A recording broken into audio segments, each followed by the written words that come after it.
Nobody stole your time. You gave it away, one swipe at a time. The alarm rings. You silence it without opening your eyes. 5 more minutes, then another 5, then another.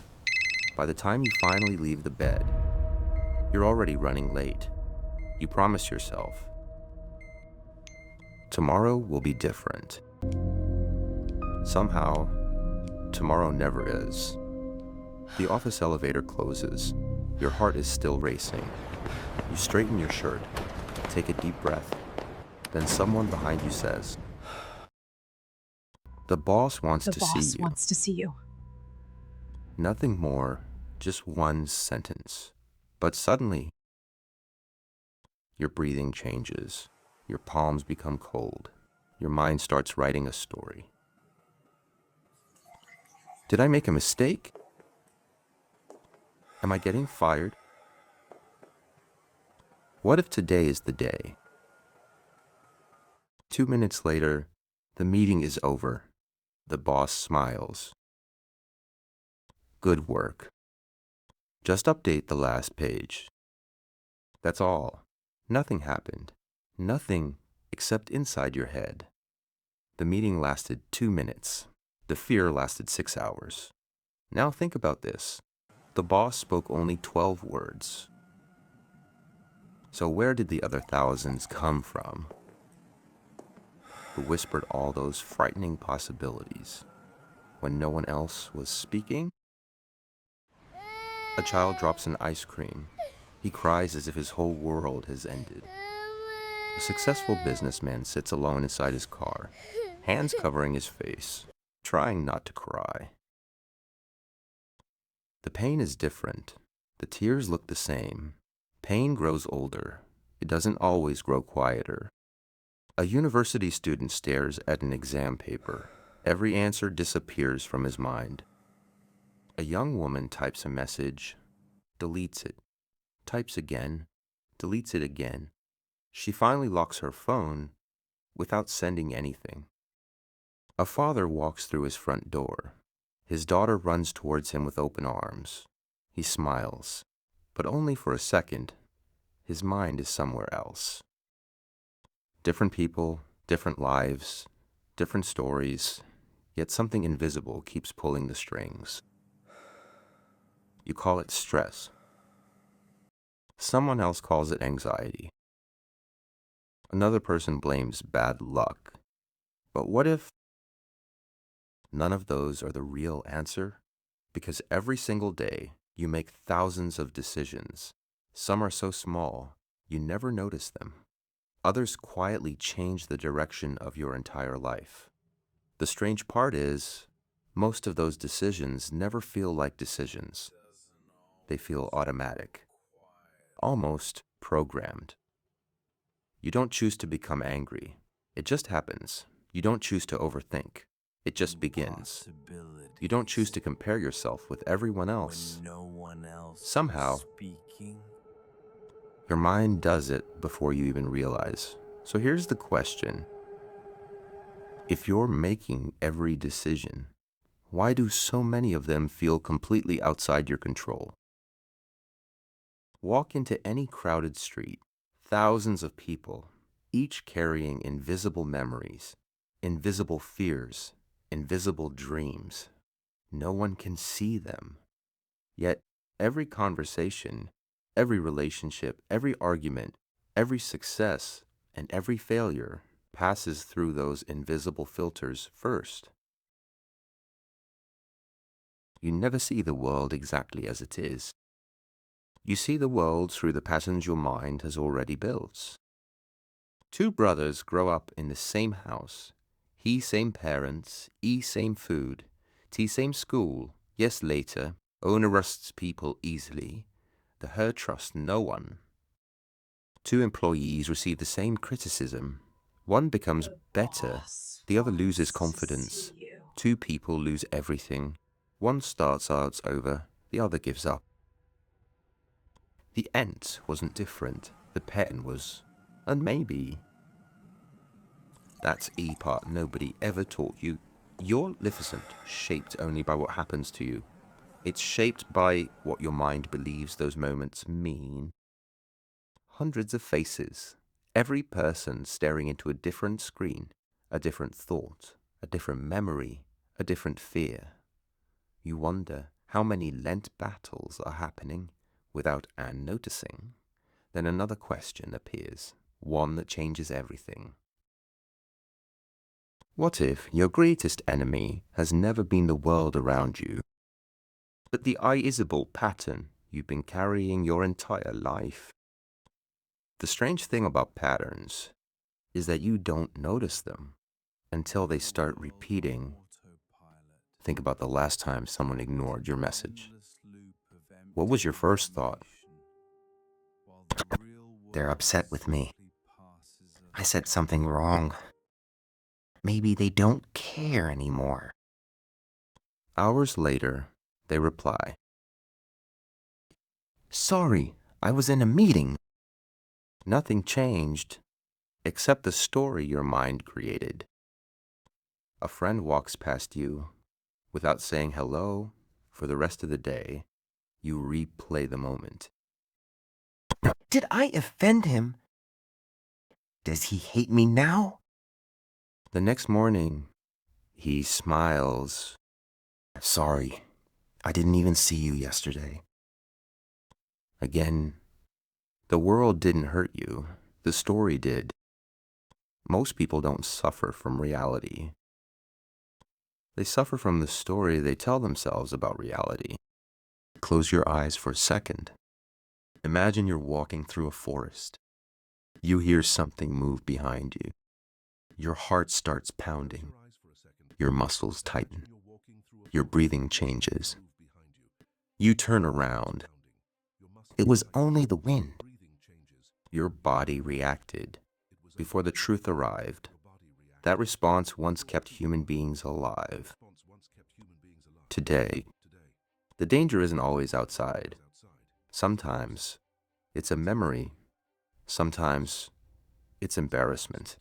Sometimes it's rejection. And sometimes it's a sentence someone said to you years ago that never really left. A classroom, a young boy stands beside his desk. The teacher sighs. Why can't you be more like everyone else? The class laughs. The boy says nothing. The scene fades. Years pass. The boy grows older. He gets a promotion, builds a career. People admire him.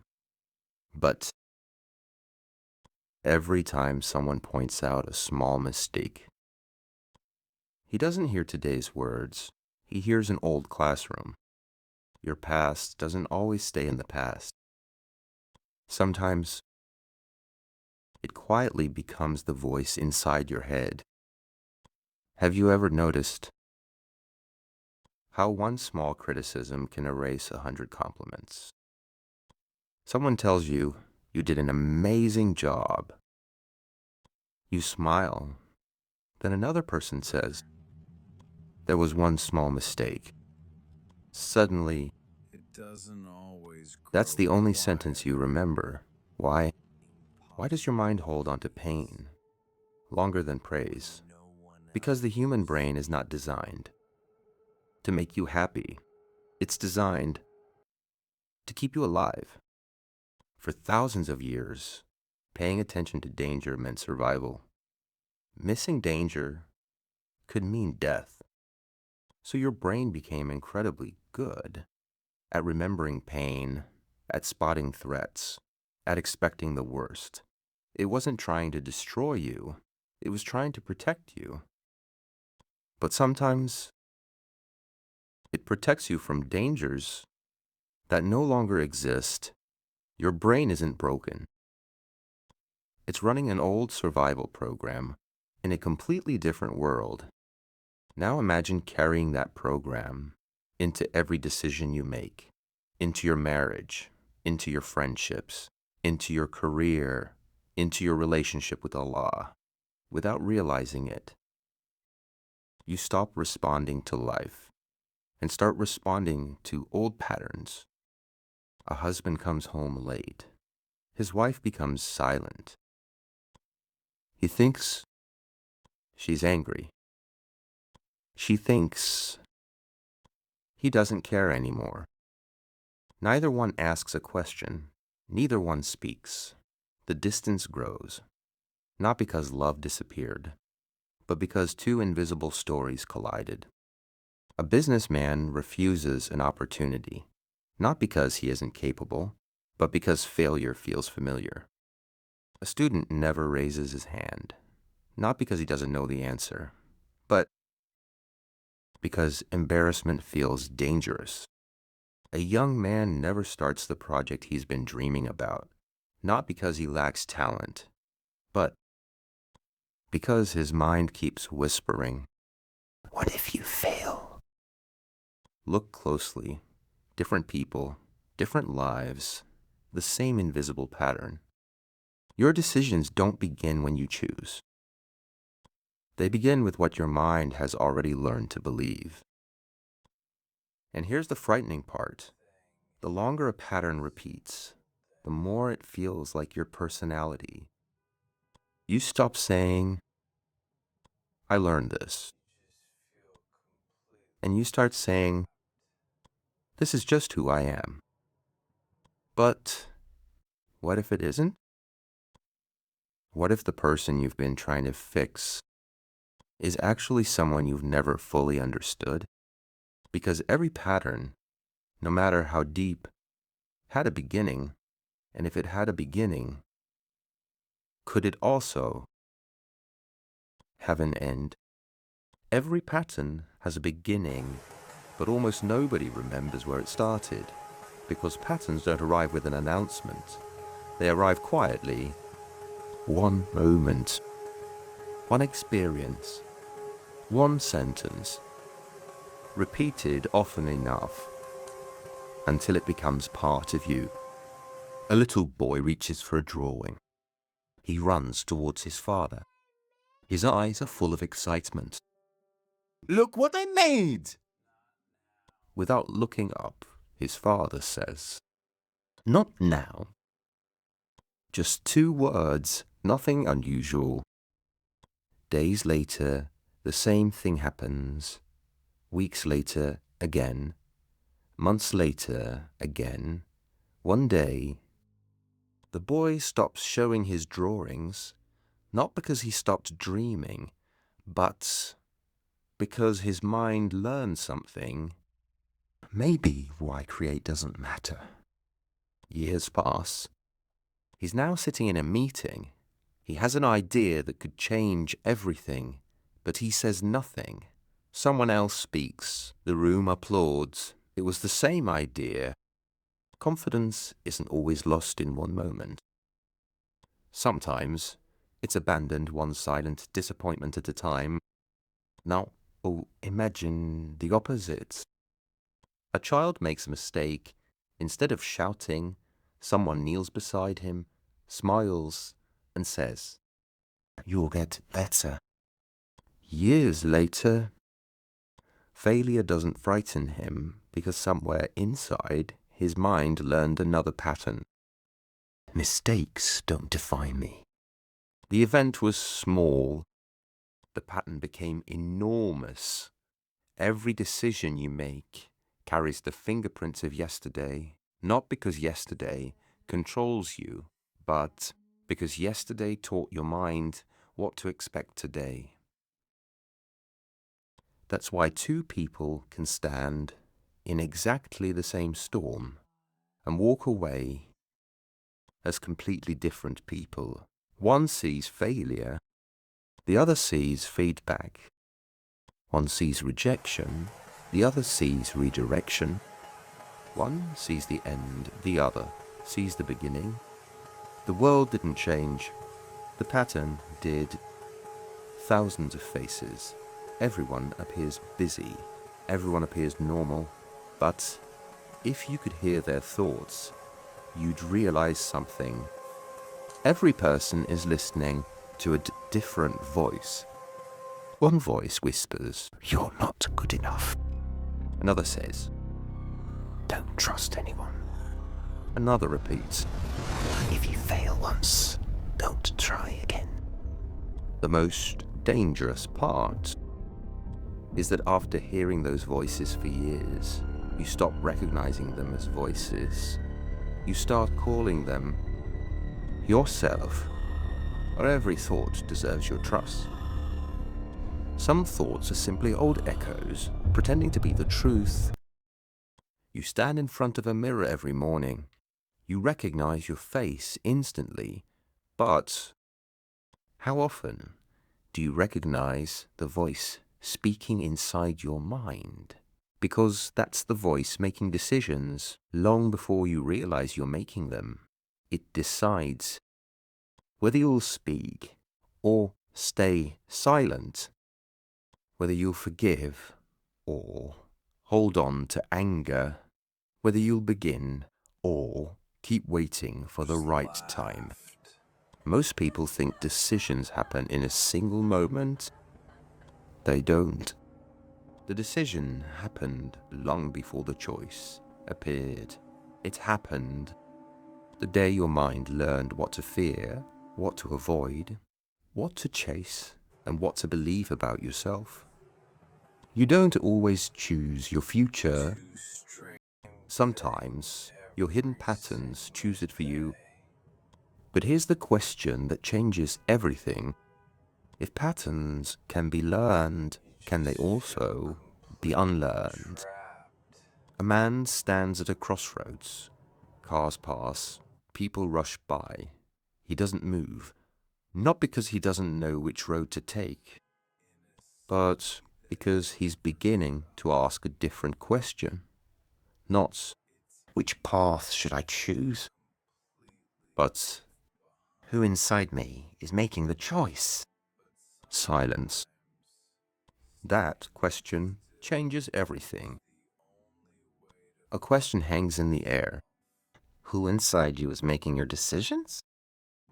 Not your name, not your job, not your age, not even the version of yourself you show the world. Something much quieter, something you've been listening to for years without ever questioning it. Tomorrow morning, you'll wake up, brush your teeth, check your phone, answer messages, go to work, smile at people, make decisions. Hundreds of them, maybe thousands. And most of them will happen so automatically, you'll never notice them. But imagine, just for one day, you paused before every reaction, before every judgment, before every argument, before every fear. And instead of asking, What should I do? you asked, Where is this reaction coming from? someone criticizes you. Instead of defending yourself, you pause. Someone ignores your message. Instead of assuming the worst, you pause. Something doesn't go your way. Instead of calling yourself a failure, you pause. That pause looks small, but sometimes the smallest pause breaks the oldest pattern. You don't change your life in the moment you react. You change your life in the moment you choose not to react the same way again. A child learning to walk falls again and again. No one tells him. Walking isn't for you. No one says. You failed too many times. They know falling is part of learning, yet somewhere along the way, adults forget that lesson. One rejection, and they stop trying. One mistake, and they stop believing. One failure, and they begin calling it their identity. But a mistake is an event. It was never meant to become your identity. The patterns that shaped you were learned, some through love, some through fear, some through pain, some without anyone intending to hurt you. And because they were learned, they can be challenged. They can be questioned. They can be replaced. Not overnight, not with positive thinking, not by pretending pain never happened, but through awareness, one decision at a time, one reaction at a time, one honest moment at a time. Then people continue walking, cars continue moving. Nothing outside has changed, but something inside has. There is a reason the Quran repeatedly invites human beings to reflect, not only on the heavens, not only on the earth, but on themselves, again and again. It calls people to think, to remember, to observe, to examine what lives inside their own hearts. Because before a person reforms the world around them, they must first recognize the world within them. The greatest battles are not always fought with armies. Many are fought between truth and illusion, between wisdom and impulse, between awareness and unconscious patterns. Perhaps that is why two people can stand in the same situation, yet walk away with completely different futures. One follows the pattern, the other questions it, and in that single moment, their lives begin to move in different directions. Every decision leaves a pattern, and every pattern quietly builds a life. So before your next decision, before your next argument, before your next fear, before your next excuse, stop for a moment and ask yourself one question. Is this really my decision? Or is it just another pattern I've never challenged? The pattern doesn't disappear when you see it, but the moment you see it, it no longer controls you. See the pattern, seek the truth, transform the soul.